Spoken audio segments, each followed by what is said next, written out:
আমি ব্যক্তিগত লেভেল, পারিবারিক লেভেল, সামাজিক লেভেল এবং রাষ্ট্রীয় লেভেল, 4টা পর্যায়ে আমি তাদের পারপাসটাকে একটু ব্যাখ্যা করছি তাদের দেওয়া প্রিন্সিপালের বেজে।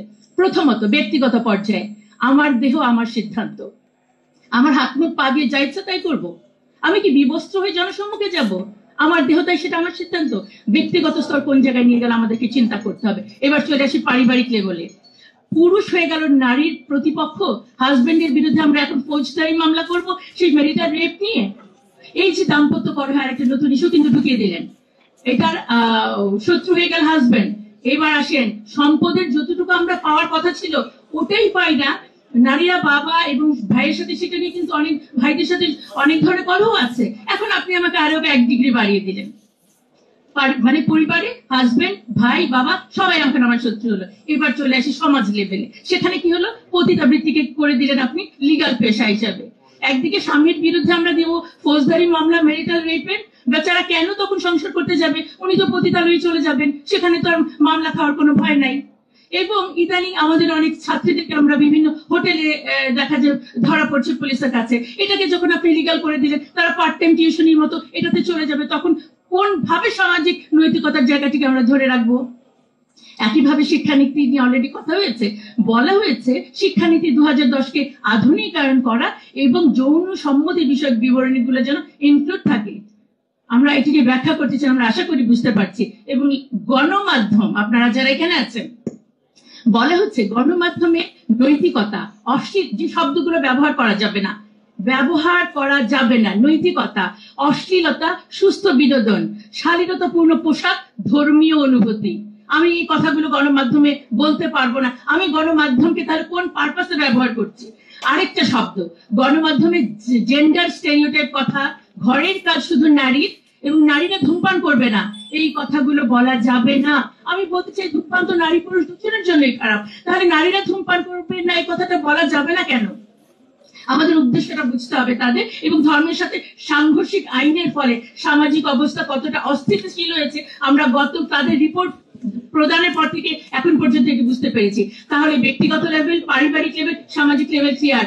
এবার চলে আসলাম আমি রাষ্ট্রীয় লেভেলে। এটি একটি ইহজাগতিক মানে প্রতিষ্ঠান, অবশ্যই তাই, তাদের সাথে ধর্মের কোনো সম্পর্ক নাই। কিন্তু আমাদের বক্তব্য হচ্ছে শুধু রাষ্ট্র কেন, ধর্ম ছাড়া কোনো প্রতিষ্ঠান টিকে থাকতে পারে না। এবং দুঃখজনক, তারা বলেছে সংবিধান থেকে নৈতিকতা এবং শালীনতা শব্দ দুটো বাদ দিতে হবে। বাকি আর থাকলো কি আমাদের? দেখেন, আসন বাড়িয়ে মানে যে আপনারা দেখবেন যে 300 আসনকে বাড়িয়ে 600 আসন করতে বলেছে। হ্যাঁ, তার মানে কি মমতাজ এবং শমিকা আসাদের সংখ্যা আরো বাড়বে। এটা কোয়ান্টিটেটিভ ডেভেলপমেন্ট এবং এটা আই ওয়াশ, যেটা আমি বলেছি যে স্থান পরিবর্তন করে সংখ্যা বাড়িয়ে আসলে কোনো ধরনের নারীর ক্ষমতায়ন অবশ্যই হয় না। সেটা গুণগত মানে ইয়ে হতে হবে। যেমন গত পার্লামেন্ট বা গত 15 বছরের পার্লামেন্টে আমাদের প্রধানমন্ত্রী, স্পিকার, আমাদের বিরোধী দলনেত্রী, তারা সবাই নারী ছিলেন। আমরা কি দেখলাম? একজন নারী নেতৃত্ব ফ্যাসিবাদের অনেক পুরুষ ফ্যাসিস্টকেও তিনি ছাড়িয়ে গেছেন। তো সুতরাং সংখ্যা ভিত্তিক এবং পজিশন ভিত্তিক কাউকে বসালে সেটা ক্ষমতায়ন বলা যায় না। এবং লাস্ট যেটা বলা হলো, মৃত্যুদণ্ড বাতিল করতে হবে। তার মানে কি দাঁড়ালো? একেবারে সাজাই আমরা ব্যক্তিগতভাবে আমি স্বেচ্ছাচারী হয়ে উঠতেই পারি, সামাজিক মূল্যবোধ এবং ধর্মকে আমি তোয়াক্কা না করতেই পারি, এবং যত বড় অপরাধ হোক আমাকে মৃত্যুদণ্ড দেওয়া যাচ্ছে না। সুতরাং এর চেয়ে বড় অরাজক অবস্থা আর কি হতে পারে? সুতরাং এখনই সময় আমাদেরকে সংস্কারগুলোর প্রতি এবং এই কমিটির প্রতি অবশ্যই ন্যায্য সিদ্ধান্ত আমাদেরকে নিতে হবে। দেখেন, আমি এই চ্যাপ্টারের 2-3টা তাদের প্রস্তাবনা শুধু আমি জাস্ট একটু বলছি। যেমন সমান অধিকার নিশ্চিতকরণের জন্য নাম্বার 1 যে বলা হয়েছে যে সরকারি বেসরকারি সকল বোর্ড এবং কমিশনে 1/3 নারী প্রতিনিধি থাকবে। শুধু তাই না, বিসিএস সহ সকল নারী মানে চাকরিতে নারীদের নিয়োগে বিশেষ পদক্ষেপ মানে হচ্ছে ধরেন কোটা। এবং এখানেই শেষ না, সচিব, জেলা প্রশাসক, বিভাগীয় কমিশনার, উপজেলা নির্বাহী কর্মকর্তা সকল পদে প্রমোশন দিয়ে হলেও সমান অধিকার নিশ্চিত করতে হবে। চিন্তা করে দেখেন যে আলোচনাটা অলরেডি হয়ে গেছে যে জুলাই আন্দোলনে কোটা থেকে সূত্রপাত হয়েছিল, আর এর পরবর্তীতে আমরা প্রশাসন এবং সব জায়গায় সেই কোটাকেই পদক্ষেপ হিসেবে নিচ্ছি আমরা। দেখেন, সিভিল সার্ভিসের মতো একটি গুরুত্বপূর্ণ পদে নারী প্রতিনিধিত্ব বাড়ানোর জন্য প্রমোশনটাকে তাদের জন্য ইজি করে দেওয়া হবে, যে দিতেই হবে। এর চেয়ে হাস্যকর কি হতে পারে?